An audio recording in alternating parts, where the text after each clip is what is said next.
Hello, I'm Adam Lowenstein. Welcome to News in Depth, where each week we take a closer look at the stories and issues making news in Brevard County. On today's show, we'll visit with a Satellite Beach family trying to spread the word about teen suicide. They'll talk about life in the aftermath of their son's attempted suicide. We'll sit down with a top official from the Brevard Public Schools to talk about the end of the school year and the changes students and parents will see in the summer school program. We'll take you to Titusville to visit a company that's music to its customers' ears. And we'll provide the first in a series of tips to help you prepare your home and your family for hurricane season.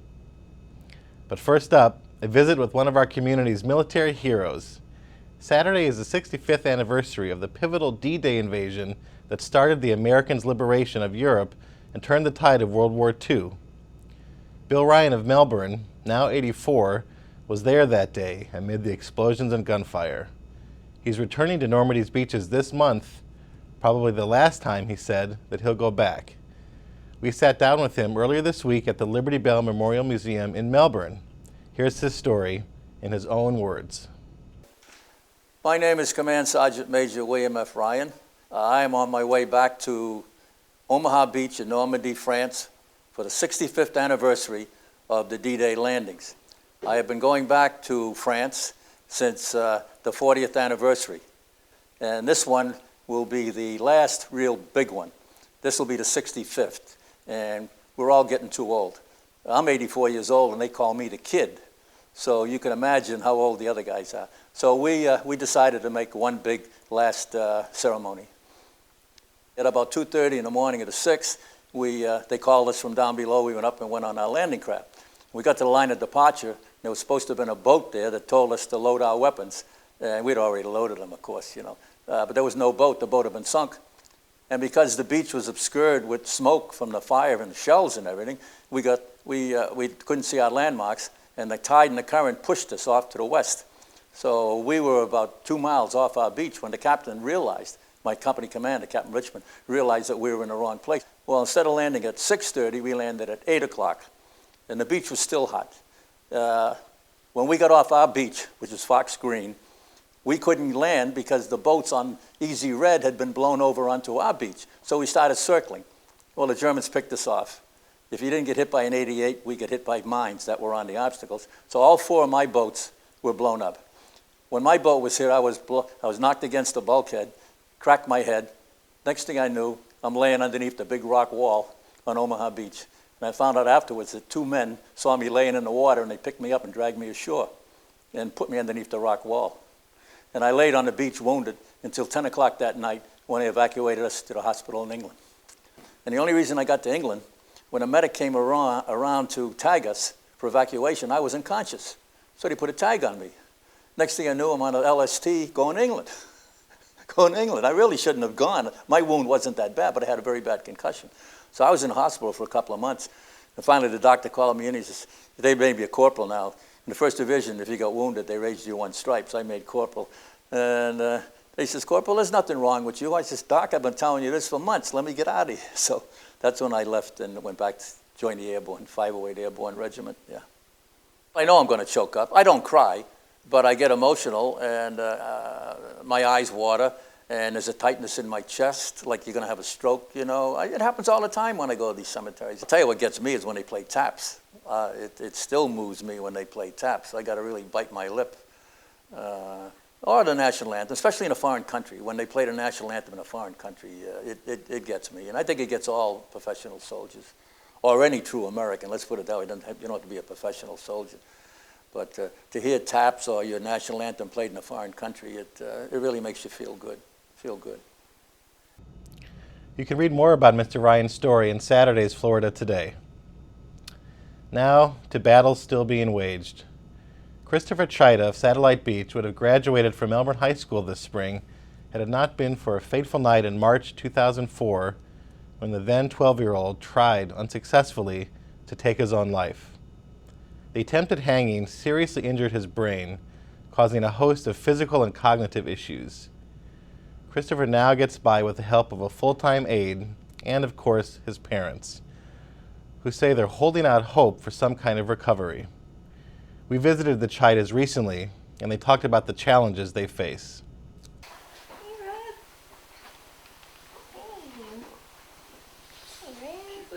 5 years ago, Christopher Chida attempted suicide after arguing with both of his parents.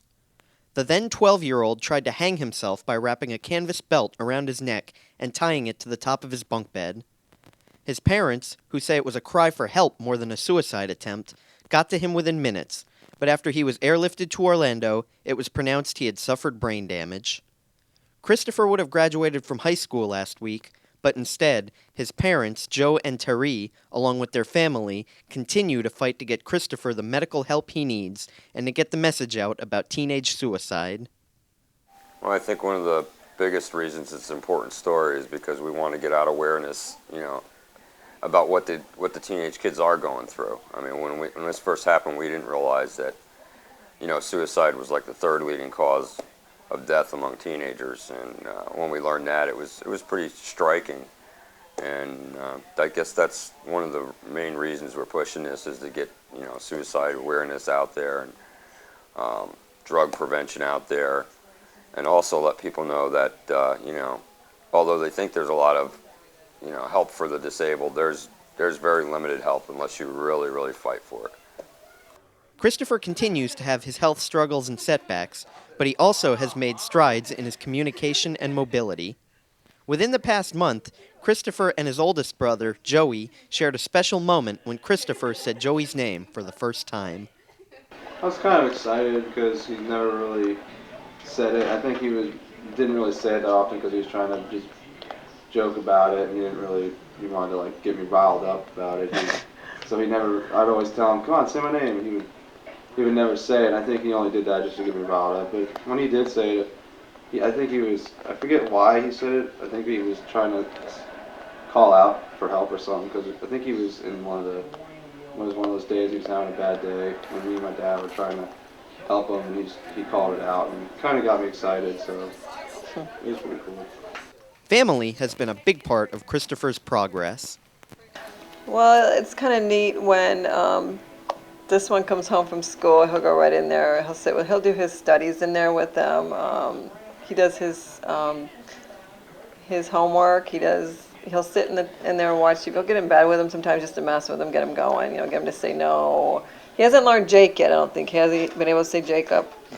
But he'll say no, or Jacob will mess with him and tell him it's my bad, and Chris will say no, my bad. I mean, you've got to listen and hear it. So it's kind of cool that he's responding to them. Then you got this one here. Joey tells a lot of jokes. I mean, some things I don't like to hear, but it makes Christopher laugh pretty hard. It's things that you wouldn't think he might understand, and he picks up on them. And then the one that's in the Air Force, when he comes home, he goes in there and interacts with them when he can. And then my one that's in Crystal, my oldest daughter, she'll come home, he'll get all excited. Christopher has come a long way since that horrific night more than 5 years ago. His parents hold out hope that Christopher can one day enjoy some form of independence. I see people with it that have it worse off. I mean, people with cerebral palsy and muscular dystrophy, and to where they're the same way, they're locked in, but they have no control over their muscles or the movement. I think my ultimate goal for Chris is basically some independence. Get to the point where he has enough therapy that he can live with an assisted aid, with a little bit away from mom and dad, even if it's in the same home, have his own little corner of the world, because I'm sure after all this time he'd like to have his own little corner of the world. And I think in 2 years, I said, that'll be my goal, and I think you'll see that more and more progressing as we get him some better help, but we'll see what happens.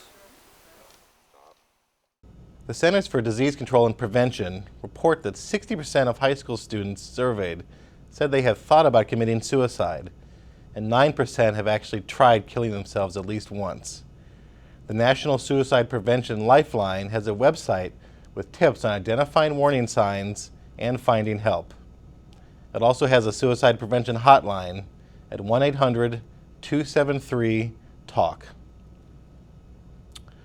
School may have ended last week. You may have heard the hoots and hollers ringing through your neighborhood. And for many children and their parents, it's now time for summer vacations and the adjustments that brings. But not for everyone. Thousands of students each year attend summer school, which starts tomorrow, although a $5 million cut to these summer offerings and other issues have forced some changes to the system. Earlier, education reporter Megan Downs sat down with Lynn Spedicini, Director of Elementary Programs for Brevard Public Schools, to talk about summer school and more.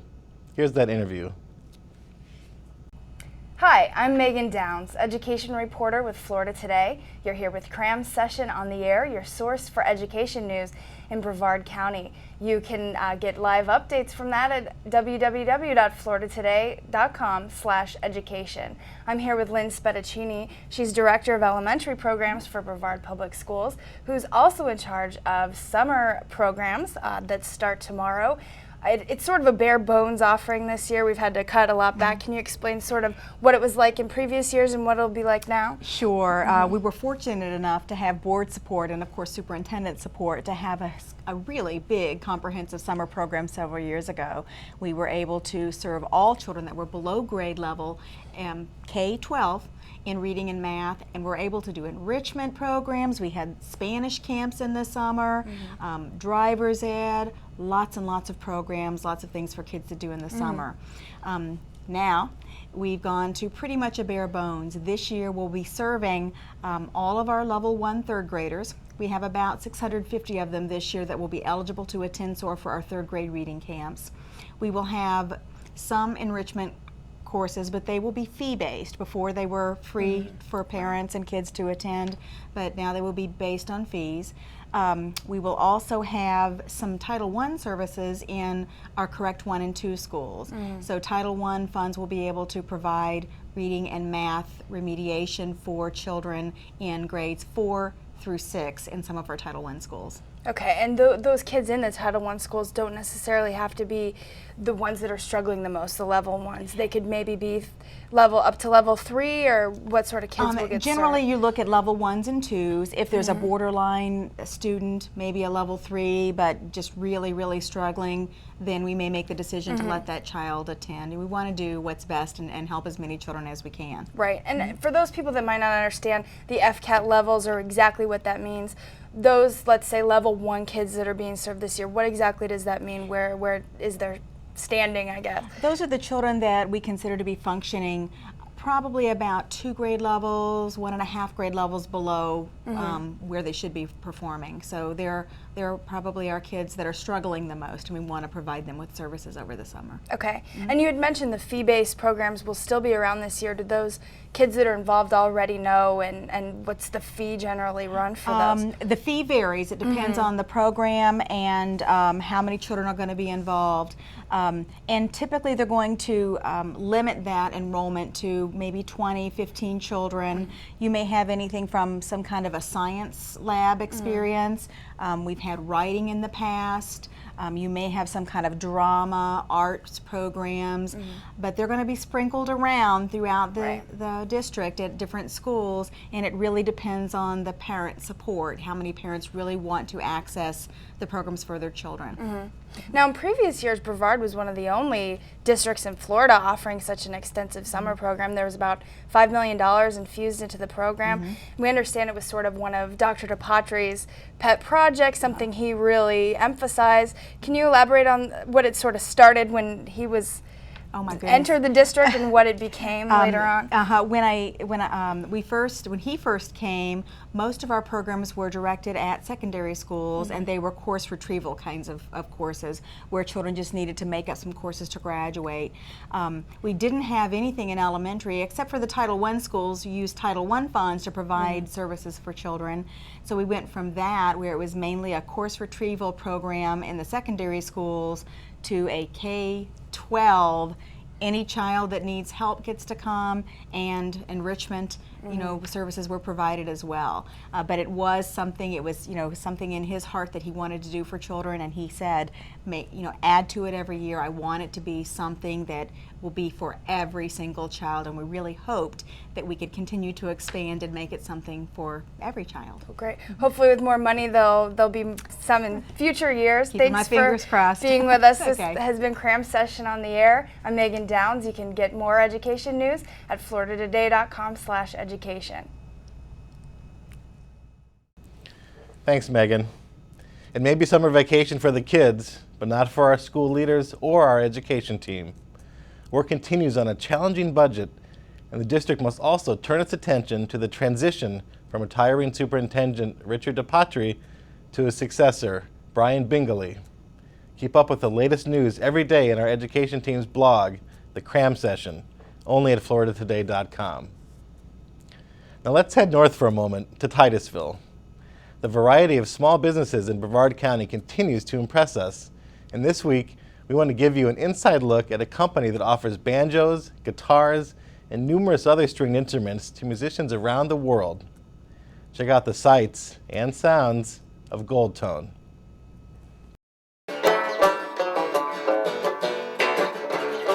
We are the second or third largest banjo maker, distributor in the world. We have a selection of 115 instruments. We design the instruments here, have them made at facilities either in Korea or China, and then we will inspect every instrument, normally rebuild the instruments so they play properly. We have 6 different what we call assemblers, and the assemblers inspect every instrument, and we spend anywhere from 30 minutes to 3 hours on the setup and adjustment of all the instruments before they're sent to the packing department where they're inspected again.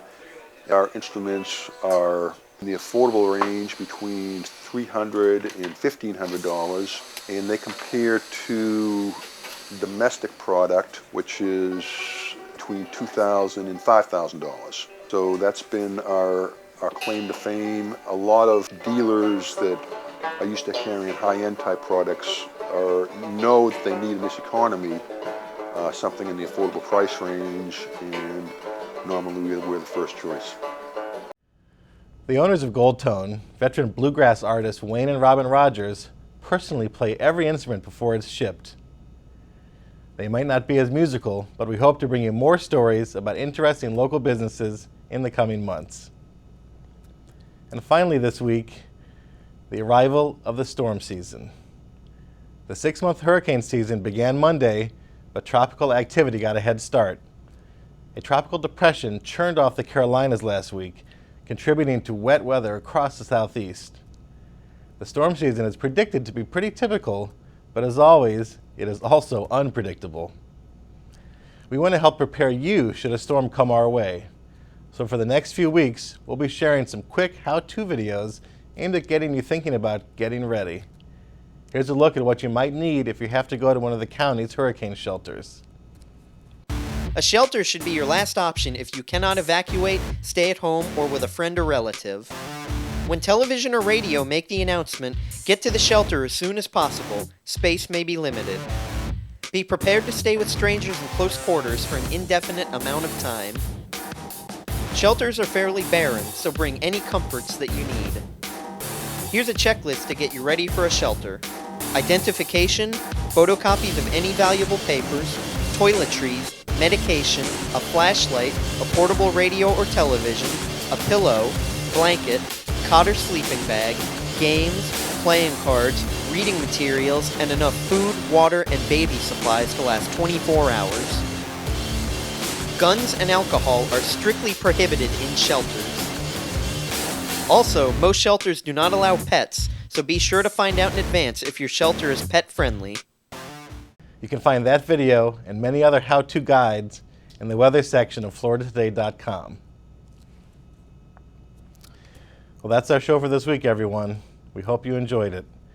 We'll be back next Tuesday with a deeper look into the people, stories, and issues you need to know about from here in Brevard County. For Today in Brevard, I'm Adam Lowenstein. See you next time.